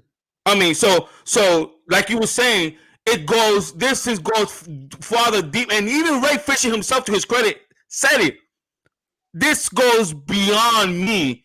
Accountability will greater than entertainment. Okay, so go ask those staffers, go ask those interns, go ask them. Okay, what that pervert was doing, what that pervert was saying. Okay, I don't know. If you think Kevin T was the only one doing sexual misconduct in Warner Brothers, then you're not either not paying attention or you're just outright stupid. Yeah. I mean, seriously. It's always the creeps too, man. I don't mean to, because there's some creepy ass dudes out here that are actually cool as hell and honorable men. But specifically in Hollywood, you know what I mean? If a motherfucker look creepy and act creepy, then he probably a creep. Yeah, and they're kind of like coyotes in the sense, not wolves, coyotes, because they're in packs, you know. Yeah. Because they got to watch each other's back to keep that little establishment, little Yes, that's system what I'm going, saying. you know. That's what I'm saying, Simon. That this is what I'm saying, Simon. Josh That Whedon Jason Momoa, he shows support. Period. That's what I'm saying. He shows support. Okay, think about that. Okay, he's a $1 billion man. Okay, however way you want to spin it. Okay, if you want to say that he said it because he's untouchable, fine. It shows you that he's gonna back up his friend because you know he's untouchable. Or number two, that he's risking projects to back up a friend. Either way, Jason Momoa backed up Ray Fisher. No matter what's the spin, no matter how much you want to spin it, he backed him up. Yeah. Even though it's on a story, Yeah, a lot of Instagram people, stories actually reach more people faster than your timeline. Yeah, they do. That's why. And he's taken a timeline post down before when he acknowledged the existence of the Snyder Cut. So maybe wants to avoid that. Either way, he did show his support, and that's huge. And people have screen captured that, so it's already good. Yeah, you can't really continue with this situation because this is not like a Me Too or Time's Up thing where you have like, you feel me, one big name coming out against one executive and all that. It's like, bro, this whole thing with the Justice League movie has been going on for years. And Ray Fisher's not the only person to say something. Y'all just want to paint it like Ray Fisher's the only person who says something. People have been saying shit about this shit for years. Even when we were trying to point out, DC fans that were into the films were trying to point it out. And then y'all motherfuckers would just downplay it and say, oh, it's not a big deal. Like how many years of rumors of Jeff Johns had been coming out? Like almost like damn near 6 years now of rumors. Like almost every year there's a rumor involving Jeff Johns fucking up a movie back then. You know how long ago, Clay Eno said Jeff Johns was scum of the earth? Well, like I said, why did he say that? He said that years ago. And people downplayed that like, oh, man, that's not a big deal. A lot of this stuff been bubbling up, and a lot of y'all chose to ignore it, and that's not our fault. You feel me? Like, it really isn't. That's y'all fault. We've been pointing out. Exactly. And now y'all want to make it seem like Ray Fisher just some lone dude that worked on Justice League coming out causing trouble. Is like, no, he's not. You feel me? They've been poking the bear on this situation. And Ray Fisher is not the first person to say something about this shit. He isn't.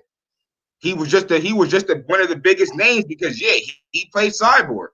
But he wasn't the first person to talk about it. Here's the thing. Ray Fisher is not the first person to say anything behind scene.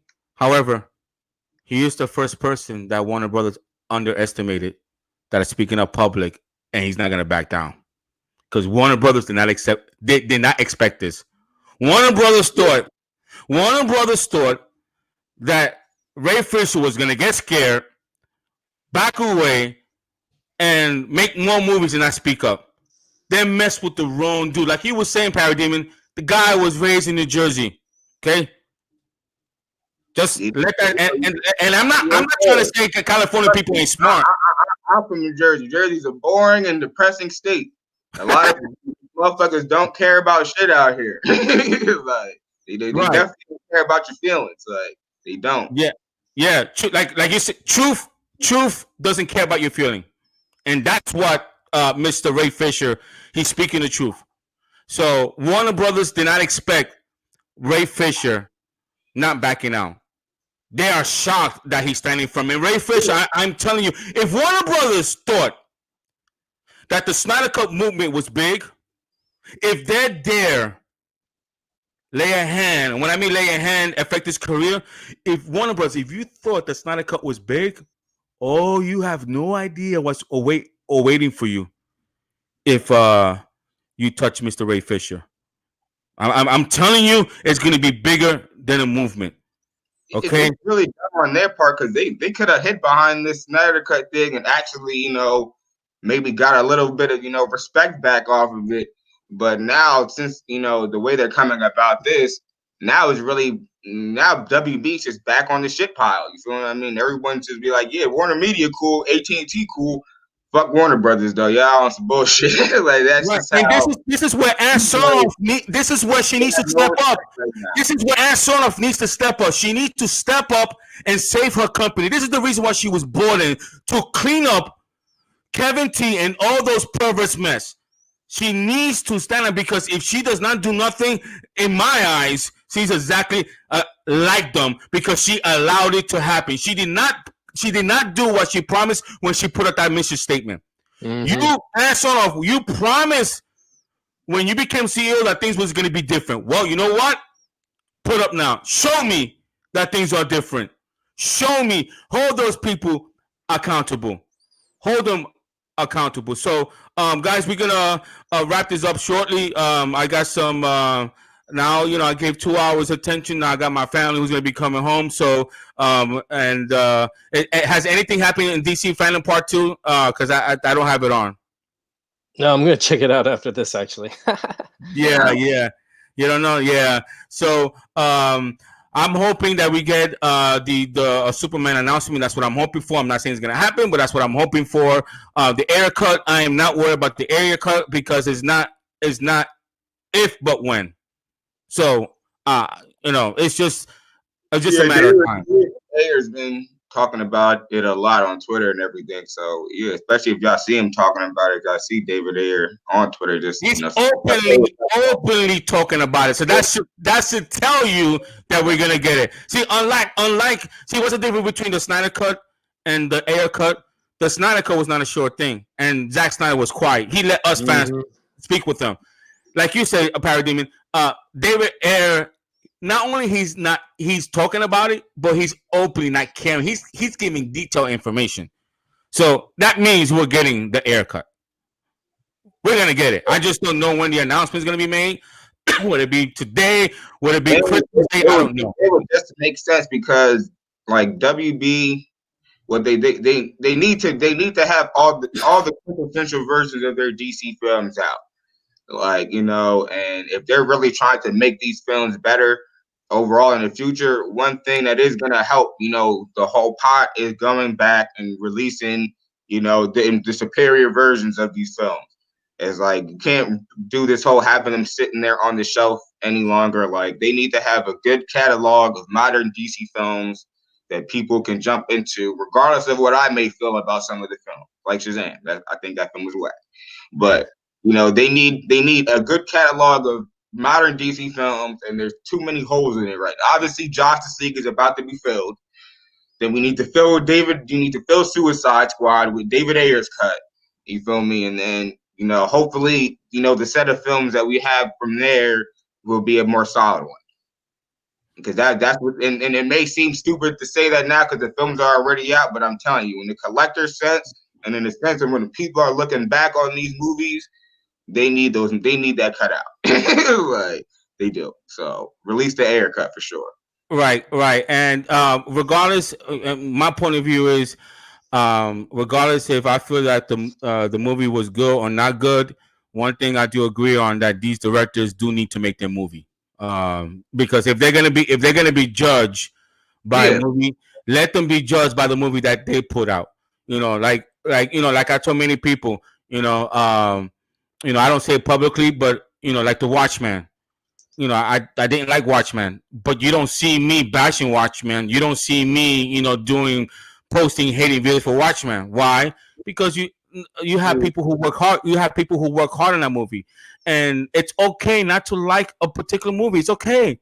Nothing wrong with that. It's okay. But one thing I'm not gonna do is I'm not gonna trash the director. I'm not gonna trash the actors or actresses, because they work hard on that.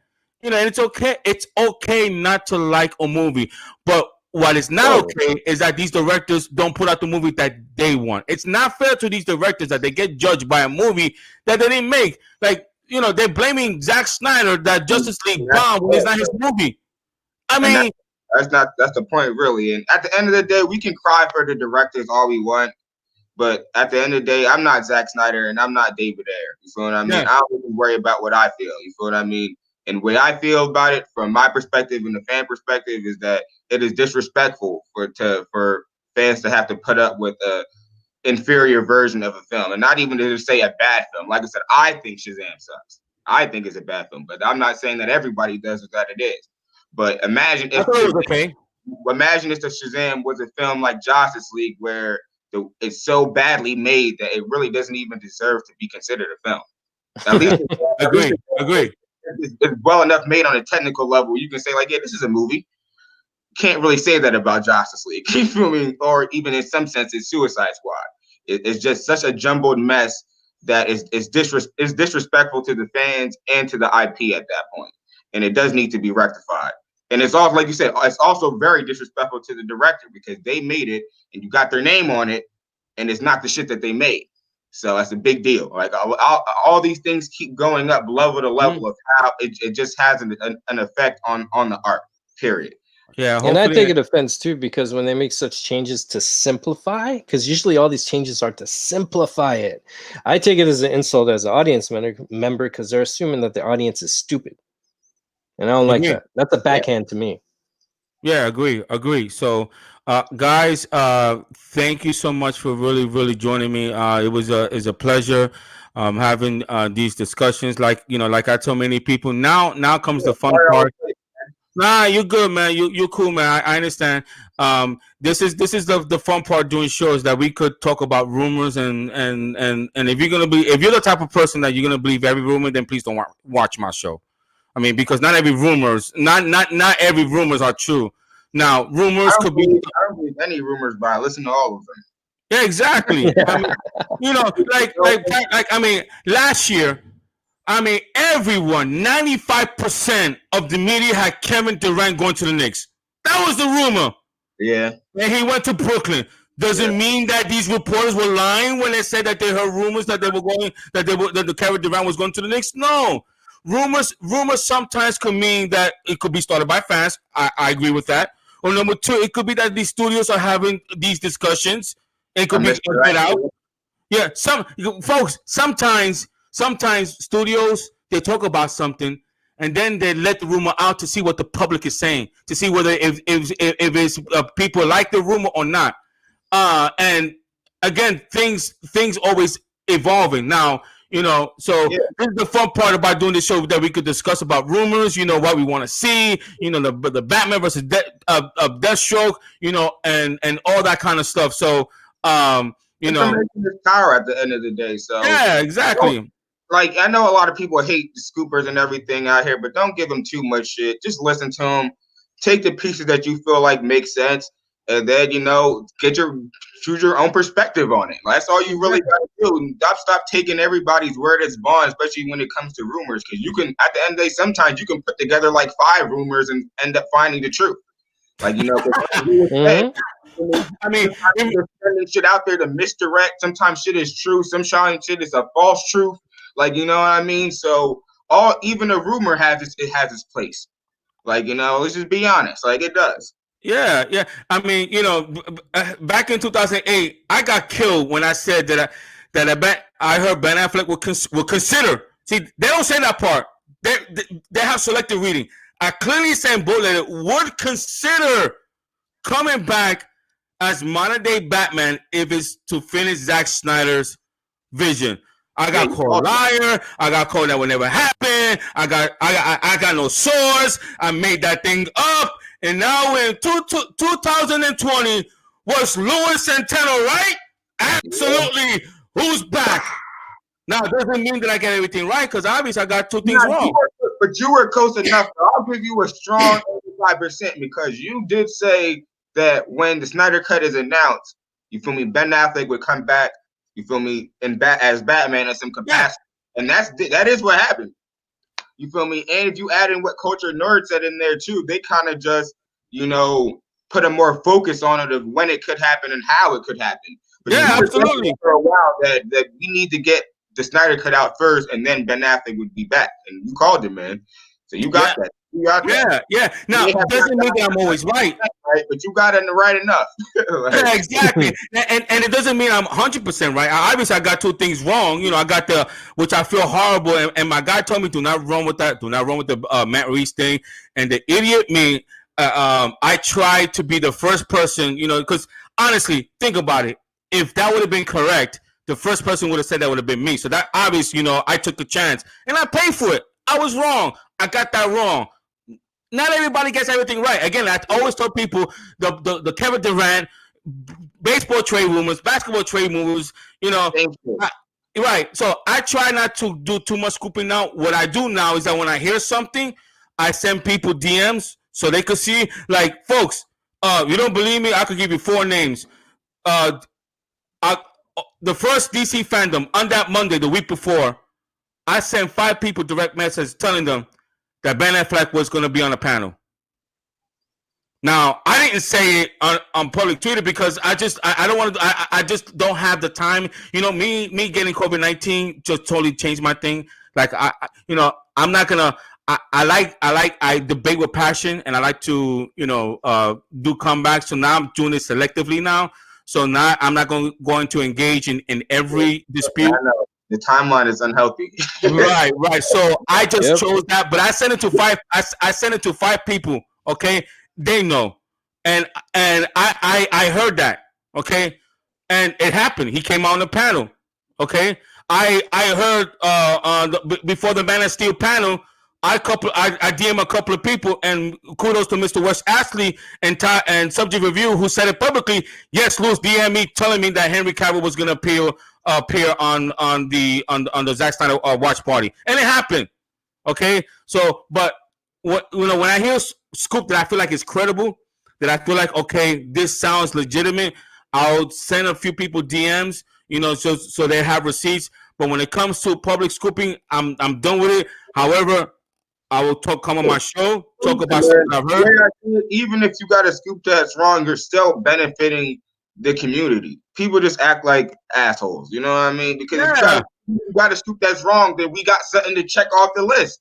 And then you got a scoop that's right, then we got something to check on the list. So it's like we need the wrong scoops and the right scoops. Yeah. I obviously, I do want to get more right than wrong, though. True story. What I'm saying, because there's a lot of people out here that they push a lot of BS rumors, and then it turns out to be true. But then sometimes there's rumors that we think are true that turns out to be bullshit, and then it's like, all right, I guess we don't got to worry about it no more. You can stop talking about it now. We know it's not happening. Yeah, exactly. So information is important in that sense. You feel me? So be happy that there's even got people telling you about this stuff.